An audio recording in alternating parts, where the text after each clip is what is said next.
Could a few drones shatter a billion-dollar empire before dawn? At 6:15 a.m., over the cold expanse of the Gulf of Finland, a formation of Ukrainian UJ26 Beaver drones slipped through the fog. They were silent, fast, and almost invisible. Their destination was Luga, Russia's largest Baltic port and home to a billion-dollar energy hub, the pride of Moscow's coastal defenses. Within the next hour, every layer of that defense, radar, missiles, and electronic warfare, would ignite, collapse, and burn. This wasn't just a strike. It was a live experiment in modern warfare. Precision versus power. Algorithms against armor. Stay with me, because by the end of this story, you'll understand how a few $1,000s worth of drones rewrote the logic of a trillion-ruble defense. Would you have seen it coming before the fog turned red? At 6:15 local time, 17 Ukrainian UJ26 Beaver drones skimmed across the dark waves of the Gulf of Finland, racing toward Luga. Once labeled impenetrable, they had flown 940 kilometers overnight, hugging the sea at barely 12 meters above the water. Their engines were burning hot and nearly out of fuel. The air was still, the fog was low, and the world was asleep until the first Russian patrol appeared. From the haze, a Velikas-class gunboat cut across their path. The next few seconds were chaos.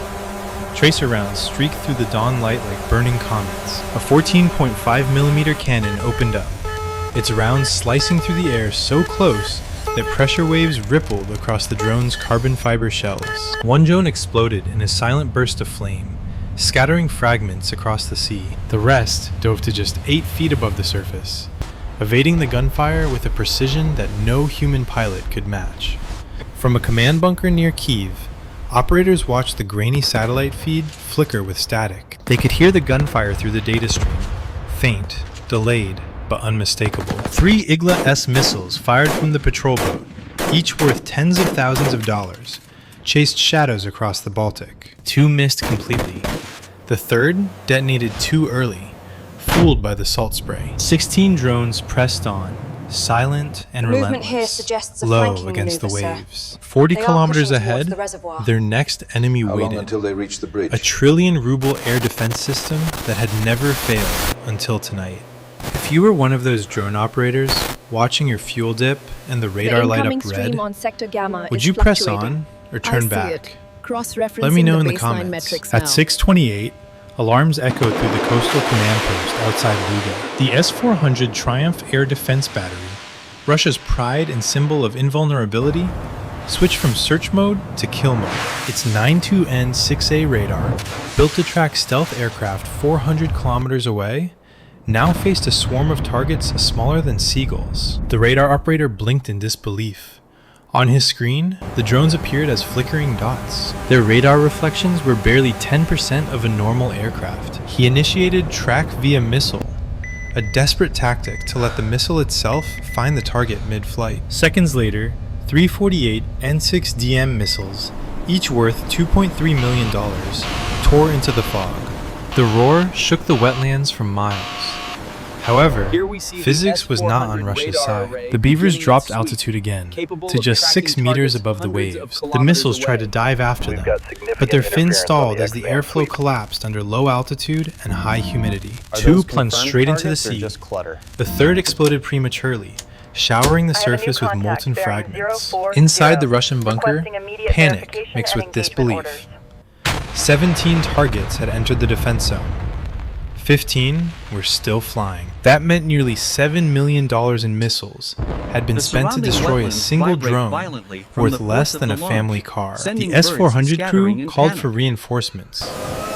4 Pantsir S-1 units were ordered to form a secondary ring of fire. Operators loaded new 57 E-6 missiles and prepared their twin 30mm cannons. The airspace above the Baltic turned into a furnace of radar beams, smoke trails, and confusion. And yet, as the Russian defenses tightened their net, the drones adjusted again, scattering, climbing, and splitting formation. What came next wasn't just survival, it was evolution. If you were the commander of that S-400 battery, watching millions vanish into the sea, what would you do? Fire again? Or hold your ground? By 6:41, The sky over the Baltic had turned into a lattice of contrails and flame. The 4 Pantsir S-1 systems, Russia's close-range goalkeepers, came alive, each locking onto a separate cluster of drones. Their 57 E-6 missiles, valued at $120,000 apiece, streaked upward in rapid succession, chasing heat signatures the size of birds. The first salvo detonated in mid-air, scattering shrapnel across the mist. One Beaver vanished into a cloud of sparks. Another continued, wings torn but still flying. The surviving drones responded instantly, executing what analysts later called the spinning star maneuver. This was a synchronized spiral where each drone circled a central point while moving forward, constantly changing its angle of approach. For the Pantsir operators, it was chaos. Their radars showed not 15 clean tracks, but nearly 100 fragmented echoes as debris and reflections merged into noise. Unable to maintain a lock, they switched to twin 30mm cannons, filling a cubic kilometer of sky with 5,000 rounds per minute. Tracers turned the horizon orange. Metal rained into the sea like falling meteors. 4 drones were shredded, their fragments plummeting like burning leaves. But 11 pressed forward, wounded, erratic, and unstoppable. Russia's coastline now echoed with overlapping alarms from Narva to Kronstadt, as other bases reported similar swarms. By the time the smoke cleared, the defenders had spent over $20 million in missiles and ammunition. Yet most of the attackers were still airborne. The battlefield had changed. This was no longer a test of weaponry, but of endurance and adaptation. And the next challenge would not come from the air. It would come from the invisible realm of signals. At 6:57, Russia unleashed its invisible weapon, the Kaska-5 electronic warfare complex. It is a $24 million truck-mounted system that can drown entire frequency bands in electromagnetic noise. From a hill overlooking the coast, its massive dish rotated like a radar moon, blasting power across the 1.2 to 6 gigahertz range. Within seconds, the air over Luga became saturated with static. To human ears, it would have sounded like silence. But to the Ukrainian drones, it was chaos. Commands vanished mid-transmission. Telemetry froze and navigation systems began to flicker. The Kaska's sweep and dwell algorithm scanned the sky, locked onto the 2.47 gigahertz control channel, and poured out 20 kilowatts of raw interference. This was enough to melt unshielded circuitry within seconds. Yet, the Beavers did not fall. They switched modes, jumping between 128 encrypted frequencies per second, an algorithm preloaded in their onboard AI cores. The Russian jammers, unable to predict the next hop, escalated to barrage jamming, flooding every frequency simultaneously. This move consumed 3 megawatts of power and temporarily knocked out local civilian communications across 3 towns. Still, the drones endured. With their signals cut, they shifted into autonomous terrain tracking mode. They were now flying by radar altimeters and 3D maps recorded months before. But the world had changed since then. New cranes, towers, and unfinished platforms loomed unseen in the fog. 3 drones collided within 60 seconds, their carbon shells shattering against steel. The rest, just 8 survivors now, flew on through the electromagnetic storm, blind but guided by stored memory. Ahead lay Luga itself, and one more layer of defense waiting to erase them from the sky. By 7:22, the Baltic turned gray with rising fog. The last 8 Beavers dropped to 3 meters above the surface.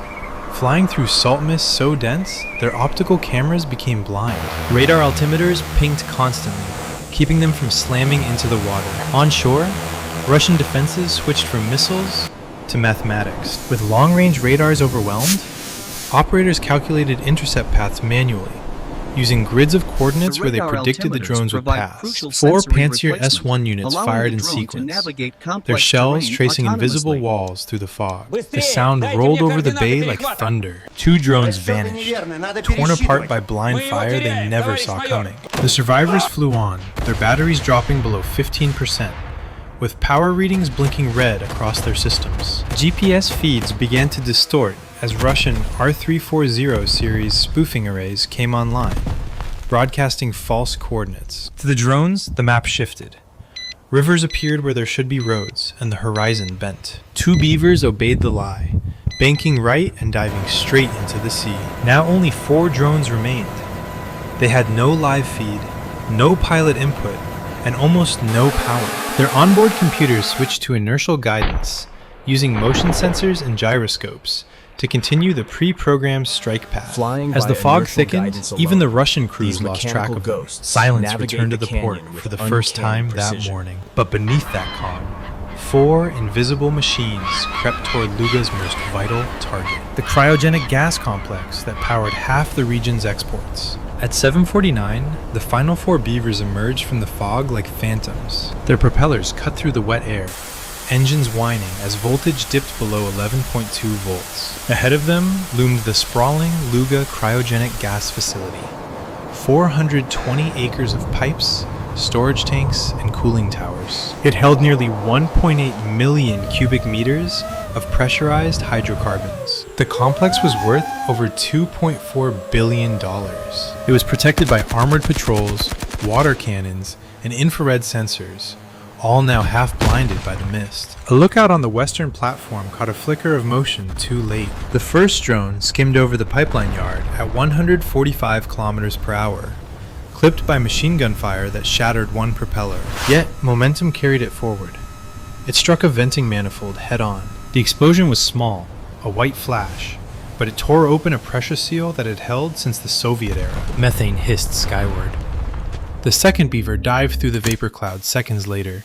Its thermal camera locked onto a bright column, the cryogenic fractionator, the coldest point in the complex, sitting at minus 163 degrees Celsius. The operator in Kyiv took manual control through an Iridium satellite link. Despite a 2.3-second delay, he guided the drone between steel towers and pipelines. When the feed froze, he flew blind, trusting the last coordinates. Impact. The drone hit the fractionator's base at 40 kilometers per hour. Its 18-kilogram thermite-enhanced warhead ignited instantly, burning at over 2,600 degrees Celsius. The blast punched through the steel shell, vaporizing the supercooled liquid inside. Within 5 seconds, the gas expanded 600 times in volume, overpressurizing the entire network. Tanks ruptured in sequence. Tank 1, then 6, then 34. The result was a fuel-air detonation that rippled across the complex like a rising sun. A fireball 230 meters high engulfed the facility, melting cranes, storage tanks, and armored vehicles parked nearby. Shockwaves shattered windows 20 kilometers away. For 6 days the blaze burned, visible from orbit and from the Estonian border. Ukraine's smallest machines had just inflicted one of the largest industrial losses of the war. By the time the flames over Luga finally dimmed 6 days later, nothing recognizable remained. Just twisted steel, scorched concrete, and a column of smoke visible from space. A $2.4 billion facility had fallen to machines that cost less than a single missile guidance chip. It wasn't just an explosion, it was a message. In modern war, precision, data, and patience can defeat even the strongest walls of steel. The balance between offense and defense has shifted forever. What once made nations powerful may now make them vulnerable. The world watched in silence, but the signal was clear. The battlefield no longer belongs to the biggest army. It belongs to whoever can disappear first. If you were in command that night, would you have seen it coming?